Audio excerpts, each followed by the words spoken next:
Então, agora, embarcando o nosso mestre, Milton Temer. Obrigado, Milton, por ter vindo. Você viu aqui um discípulo seu, aqui, Vladimir Safato, estava antes. Grande companheiro, grande batalhador, meu amigo Mauro Lopes, sempre trazendo pessoas interessantes. Tanto Denise como Safato são dois nomes da maior importância para a recuperação do pensamento racional, organizado, mobilizado de uma esquerda consequente no Brasil. Porque o problema não está só na direita, não. O problema está também na acomodação, na conciliação, na busca do conforto, da posição mais tranquila no campo da esquerda. Então, esses dois batalhadores são exemplos concretos de pensamento e formulação que a gente tem que levar muito a sério. E olha que a Denise, ela agora está aposentada, mas ela enfrenta um ambiente hostil, porque ser economista que não se rende e não se vende é difícil nesses tempos em que a globalização financeira despolitizou totalmente a política em nome de uma acomodação entre o empreendedorismo e o identitarismo.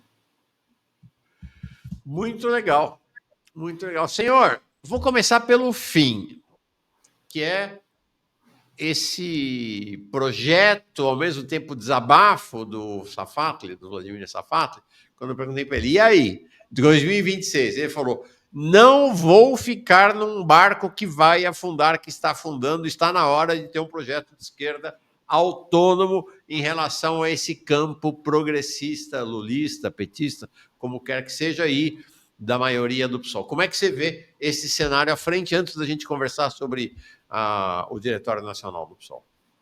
Tudo em que eu me empenho atualmente é na necessidade de recuperar o núcleo identitário da esquerda no Brasil. Por que eu digo isso? Você sabe perfeitamente, nós já conversamos, meu caro Mauro, para mim o problema não está só no PSOL. O problema está na tragédia que foi a perspectiva de poder que se apresentou à esquerda em 2003, num projeto de transformação que previa a desconstrução do modelo neoliberal que havia sido a marca da década de 90, com Collor, com Fernando Henrique Cardoso, principalmente com seu mandarinato, e que Lula viria para se contrapor a isso e abrir uma nova realidade, uma realidade que se fundamentaria basicamente em ideias de crescimento econômico, desde que vinculadas à distribuição de renda simultânea. Porque desde o tempo da ditadura, o Delfim já dizia lá, é preciso fazer o bolo crescer para depois distribuir. Quanto mais o bolo cresce, menor é a parte da sociedade que consegue pegar um pedaço desse bolo. E maior é a parte da sociedade que fica do lado da vitrine olhando aquele 1% que come o bolo. Então, objetivamente, esperava-se que Lula viria para consolidar essa ideia. O que acontece de trás? Não só a esquerda não radicaliza no confronto econômico, como mais. Independentemente de todas as brutalidades, atrocidades, partidarização, manipulação judiciária da Lava Jato, é indiscutível que alguns setores fizeram lambança, não há dúvida. Esses André Vargas, esses Vacarezas, Delúbio Soares, esses nomes apareceram em alguma coisa. Alguns que não tinham nada a ver pagaram pelo que esses fizeram. Bom, objetivamente, essa imagem que havia, que o PT construíra em 20 anos uma imagem gloriosa, uma imagem, aliás, passando por momentos difíceis, mas dizendo, nós vamos afirmar identidade, essa imagem se esmaece, e esmaece junto com ela o conjunto da esquerda, tudo que é. Não tem ideia. A esquerda é igual à direita. E, de repente, a gente começa a ver, coincidentemente com o fim da União Soviética, um desalento da perspectiva revolucionária, transformadora, em grandes campos da esquerda. E, por incrível que pareça, contra tudo isso que está aí, que foi palavra de ordem nossa na luta anticapitalista durante todo o século XX, é arrebanhado pela extrema-direita. A extrema-direita vai colher o desalento e dizer o seguinte: contra tudo isso que está aí somos nós. Primeiro, atacando de maneira reacionária o identitarismo e a luta setorial. São duas coisas diferentes e é preciso ficar bem clara essa diferença para que não se faça confusão e se pretenda, por exemplo, introduzir no programa ou no estatuto do PSOL a ideia de identitarismo e empreendedorismo como razões naturais do socialismo do século XXI. Nada disso. Identitarismo e empreendedorismo pode ser pauta para a Fundação Roberto Marinho, pode ser pauta para a Fundação da Ambev, mas não é pauta de jeito nenhum para partido de esquerda. É instrumento de alienação das classes trabalhadoras. E o nosso querido Ricardo Antunes tem trabalhos excepcionais mostrando isso de maneira indelével. Ou seja, a mídia vai para cima daquela dona de cabeleireiro na favela que se deu bem. Mas acontece o seguinte: aquela dona de cabeleireiro que se deu bem naquela pequena empresa é uma em 50 que fizeram a mesma tentativa com 49 quebrando a cara. Porque 49 vendeu a casinha que tinha, vendeu a bicicleta, vendeu a geladeira, vendeu não sei o quê, tudo que tinha para fazer um pequeno negócio e quebra a cara, acaba. Não tem, porque esse sentido do capitalismo atual não favorece em nada o empreendedorismo. Ao contrário, ele massacra. O que a tragédia ideológica e doutrinária é tratar como empreendedorismo a informatização. O camelô virou empreendedor na cabeça dessa gente para convencer que não tem saída. Então, qual é o problema concreto? Dentro do PSOL, que era a possibilidade da radicalização, era a possibilidade do Brasil insubmisso se consolidando aqui, lamentavelmente, a partir de 2022, entrou pelo caminho da acomodação. Projetos pessoais de quem tinha maioria dentro do partido, ou seja, o PSOL passou a operar não em função da luta anticapitalista, mas sim em função do projeto político da clã de Guilherme Boulos. Qual é o projeto político dele? Isso aí fica claro em 22, quando ele, candidato a governador, pede a Erundina para não deixar de ser candidato. Erundina ia deixar de ser candidato em 22. Ele pede para não deixar de ser candidato em 22, porque para a campanha de governador dele era fundamental ter uma puxadora de votos a deputado federal com a dimensão da Erundina. O que acontece? Erundina tinha sido a vice dele naquela campanha de esquerda para a Prefeitura de São Paulo em 2020. É Erundina quem apresenta Boulos à periferia. Pois bem, Boulos é cercado pelo PT, pelo lulismo, que tinha a candidatura Haddad, e se propõe a ele o acordo do seguinte: você retira a tua candidatura ao governo e nós vamos te apoiar para prefeito em 2024. Boulos, com essa proposta, ele encaminha, se vê favorecido, consegue, por sua maioria de garrafas dentro da composição interna do PSOL, impor essa vitória. Nós até tentamos resistir. Nós lançamos a pré-candidatura interna de Glauber Braga, que obteve 44% na decisão que veio a ser tomada de apoio a Lula já no primeiro turno.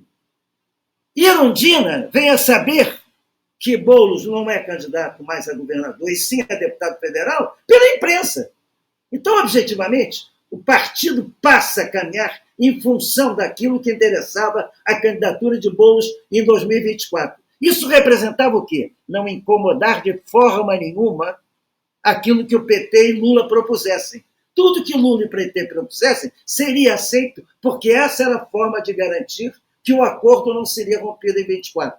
E aí quebra-se no Brasil a ideia da esquerda radical, porque o partido que podia representar isso na luta institucional, com todo respeito aos companheiros do PCB, do PCBR, da UP, da APR, mas todos eles, aliás, nenhum deles tem condição de ir para o debate na campanha eleitoral para fazer o debate na televisão sobre o modelo de sociedade, porque as leis eleitorais não dão acesso a eles. Só o PSOL tinha esse acesso. Então, objetivamente, saímos do debate em 90 e passou-se a fazer, então, uma polaridade entre o fascismo e a defesa contra o fascismo, sendo que a defesa contra o fascismo representava um imobilismo para não incomodar os setores mais moderados da frente amplíssima que se compunha para, entre aspas, barrar o fascismo. O que é um absurdo, e eu já disse isso. Quanto mais se amplia a frente, mais a esquerda deve renunciar a ser a esquerda. Isso é contrário ao que Lenin preconizou.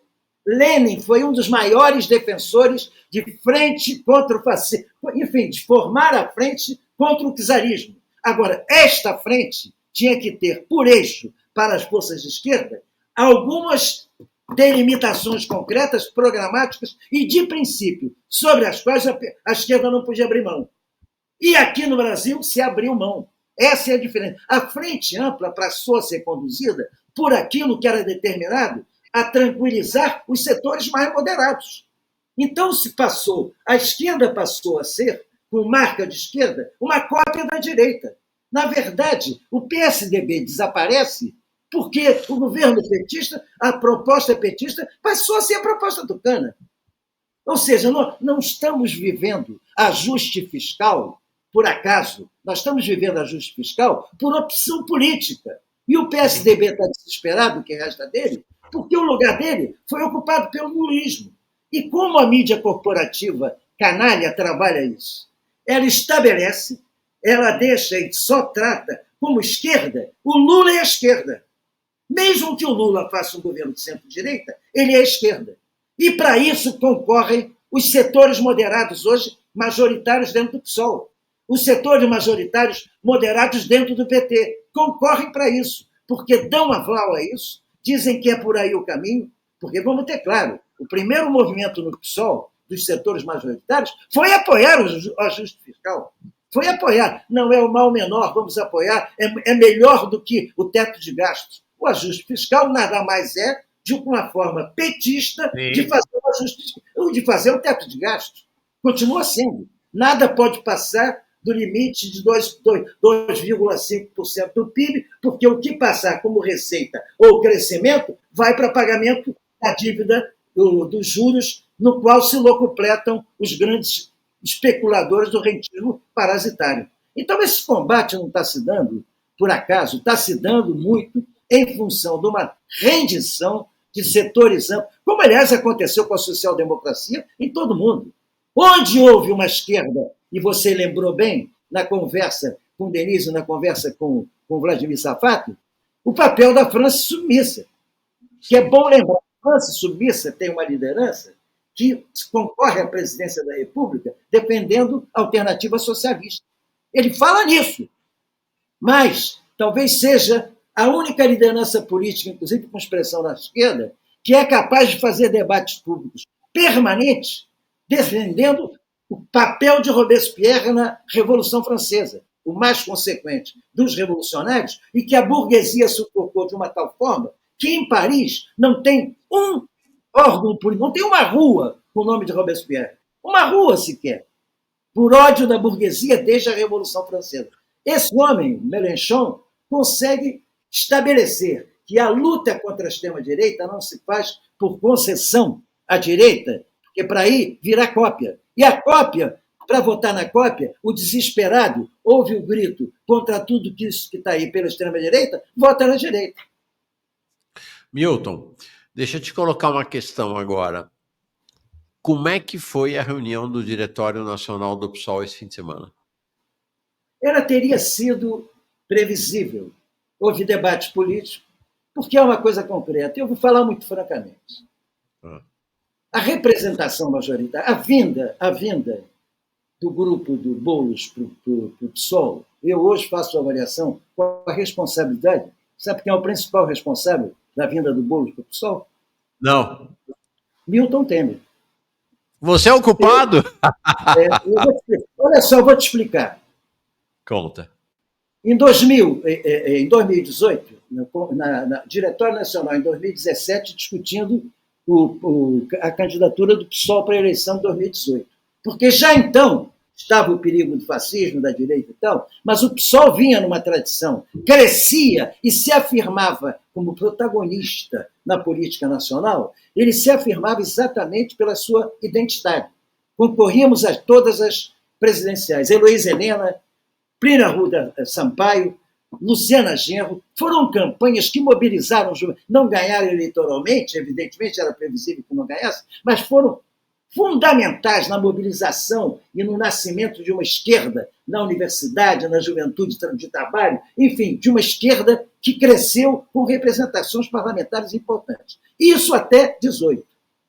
Aí, em 18, o diretório discutia a perspectiva do lançamento da candidatura do caríssimo Chico Alencar, que nós, no Rio, em conversa coletiva, do grupo mais próximo a Chico, já tínhamos discutido a perspectiva de o melhor para ele ser a candidatura ao Senado. Por várias razões. Ele já estava, enfim, cumprindo os ciclos de deputado federal, era uma hora de interrupção, então ele iria para uma difícil disputa de Senado, mas importante politicamente. O diretório, majoritariamente com militâncias de outros estados, deliberava pela candidatura dele a presidente. E eu, então, contra-argumentei. Olha aqui, a tragédia do PSOL foi ter nascido diferentemente do PT. O PT nasce com uma CUT reluzente, empolgante, uma classe operária se afirmando de maneira espontânea, principalmente entre os metalúrgicos do ABC, criando um movimento sindical independente importantíssimo. Nasce no bojo de uma série de quadros favoráveis, como a campanha das diretas, depois da campanha da anistia, o campo aberto de reformas no mundo socialista, então, no início da década de 80, com Yuri Andropov, que lamentavelmente morreu cedo demais. Então, era uma perspectiva toda diferente, positiva, que favorecia aquela afirmação. O PSOL, ao contrário, ele nasce no fim da União Soviética, nasce no desalento criado com essa decomposição da polarização entre o dito socialismo real, com todos os seus problemas burocráticos, e o mundo capitalista imperialista, nasce num momento complexo da realidade brasileira, porque enfrentando uma direita ascendente que vinha, junto com os meios de comunicação, impor um neoliberalismo larvar, e, de repente, surgia para nós uma possibilidade concreta. Trazer para o PSOL uma liderança que tem, é bom lembrar, o Boulos vinha de uma sequência de artigos, aquela tripa que a Folha colocava, e de autores conjunturais. Já foi Safate, foi Boulos, substituiu, agora é o Muricy Sodré, e daqui a pouco será... É uma tripa que é feita por alguém que não é do quadro de funcionários da Folha. O Boulos vinha de uma série de artigos que tinham a posição que o PSOL tinha nas críticas ao PT. E mais, liderava um movimento pela esquerda da Frente Popular e tal. Ele tinha o Povo Sem Medo, que era uma mobilização radicalizada. Uma radicalizada, inclusive com perspectiva de discussões de política de classe, etc., porque Boulos vem, inclusive, de formação da juventude comunista, lá atrás. Então, era um nome especial para vir do movimento social com discurso político organizado para dar ao PSOL aquilo que lhe faltava, deixar de ser o partido só da militância partidária e passar a ter o movimento social. Ele entra no partido e, lamentavelmente, não sei o que ocorreu. Eu que fui... Aliás, Boulos e Dona Natália, que é a atual liderança principal do grupo de Boulos dentro do PSOL, frequentavam minha casa. Era na minha casa que se faziam as reuniões pelas quais começamos a trabalhar a perspectiva da entrada dele e da transformação dessa entrada dele na sua candidatura a presidente.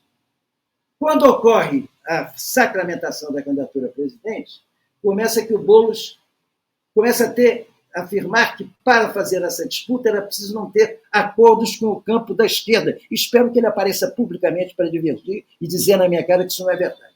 para não ter, ele não queria ter contato com o campo mais radical do PSOL. O limite seria o Milton Temer, vamos dizer assim. Dali para lá, CST, MEIS, não, nem pensar. Então, já começou a me assustar. Mas me assustou muito mais foi quando, no começo de 2018, já lançada a candidatura à presidência, ele faz o quê? Há um ato no Circo Voador, no Rio, de solidariedade ao Lula. Ato correto, legítimo, mas Lula lançado a presidente, porém ameaçado de prisão. E a gente solidário com ele. O PSOL foi inteiramente solidário com Lula quando ele esteve sofrendo aqueles ataques.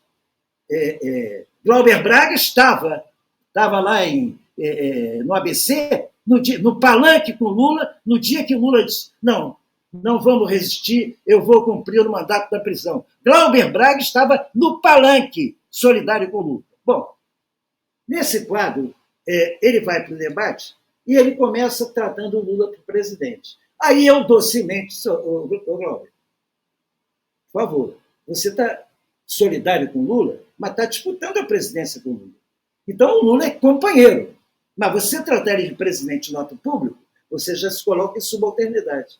E o rompimento foi se dando com ele, porque ao longo da campanha, ele fez toda a campanha como até chegar ao debate da Globo e dizer boa noite, presidente, porque o Lula estava preso. Quando ele podia dizer de forma solidária, boa noite, companheiro Lula, porque o candidato a presidente já era o Haddad.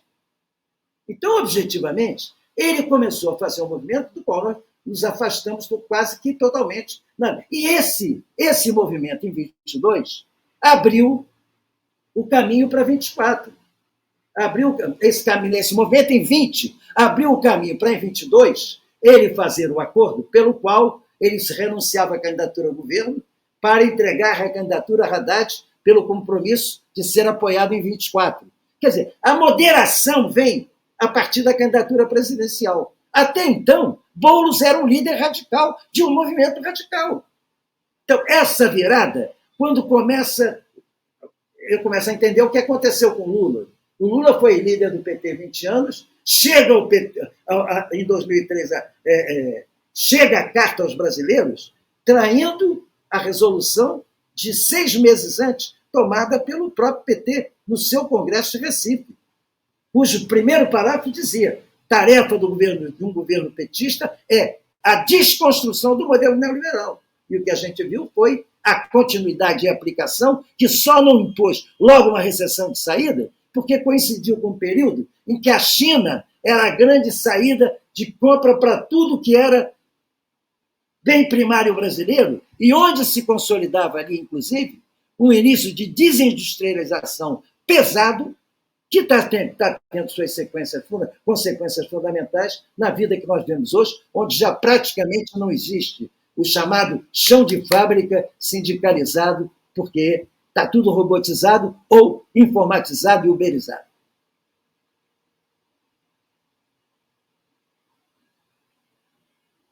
Microfone.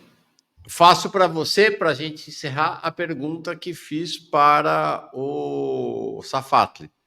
E agora, qual é o cenário para 2026, na sua visão, das forças de esquerda? Bom, eu coloco a luta eleitoral dentro da disputa política, que tem muito a ver com a mobilização social, que está difícil, principalmente por conta do próprio governo e por conta do próprio PT, que não tem nenhum interesse nessa mobilização social e deixam as ruas vazias. Ruas vazias não ficam vazias muito tempo. Elas são logo preenchidas por outras forças alternativas. E é aí que a extrema-direita já está convocando atos para, enfim, já falando em 2026. Eu acho que, no momento eleitoral, nós temos que recuperar a tradição de luta do PSOL, tendo candidato próprio no primeiro turno. Vamos ver quem nos caracteriza na disputa do menos pior, que é o que marca a luta no segundo turno, se nós não formos ao segundo turno.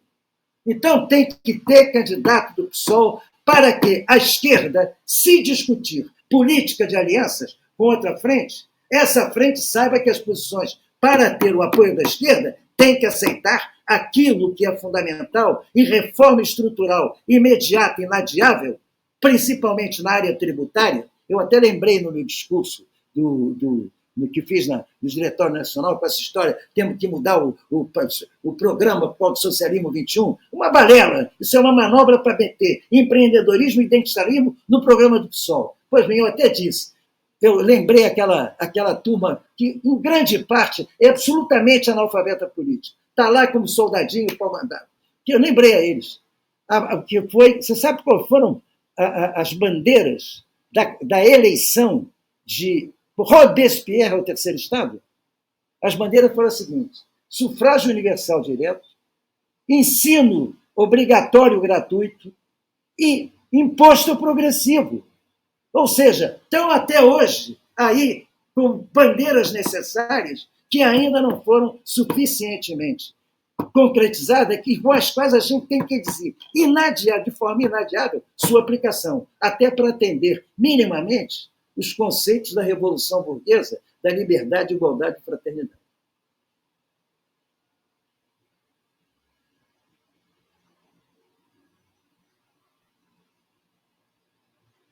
O que parecia uma rinite, acho que está virando uma gripe aqui, estou meio decadente. Candidato em 2026, na medida em que estiver colocado pela dinâmica da luta de classes. Você entendia isso, né? Exatamente. Não, o candidato de 2026 para afirmar a luta de classes no primeiro turno da campanha, para usar a campanha e os debates na televisão para dizer claramente que não há alternativa humanamente palatável se nós mantivermos esta lógica da fragmentação da sociedade, da individualização dos projetos, da concorrência entre os iguais, que deviam ser solidários entre si. Porque o principal adversário do empreendedor, entre aspas, o camelô da rua, não é o patrão que ele nem sabe qual é o outro informatizado que está do lado dele, o outro cametô que está na mesma calçada disputando espaço com ele. Então, usar esta campanha eleitoral no primeiro turno e, quiçá, ganhar a consciência majoritária para o entendimento disso e colocar esse candidato nosso no segundo turno. É utópico? É, mas certamente vai ser importante para dar um tom de debate e discussão diferente no segundo turno do que foi em 2020. Em 2022. Legal. Valeu. Olha, a coisa está começando a encorpar. Está começando a encorpar, acho que para um rumo aí. Vamos conversar bastante sobre isso, sobre os caminhos e possibilidades aí para 2026 e para a luta. Agora eu vou conversar com o Gabriel Landi, do Comitê Central do PCBR, sobre uma das dimensões mais cruciais dessa luta agora, 2025, 2026, e ainda à frente, que é a luta contra a escala 6x1, talvez a principal luta que unifica os trabalhadores do Brasil nesse momento, né, Milton? Um grande abraço, Landi. Um grande abraço ao Landi, juventude, essa juventude revolucionária que eu acredito muito. Legal. Obrigado, Milton. Tchau. Boa semana.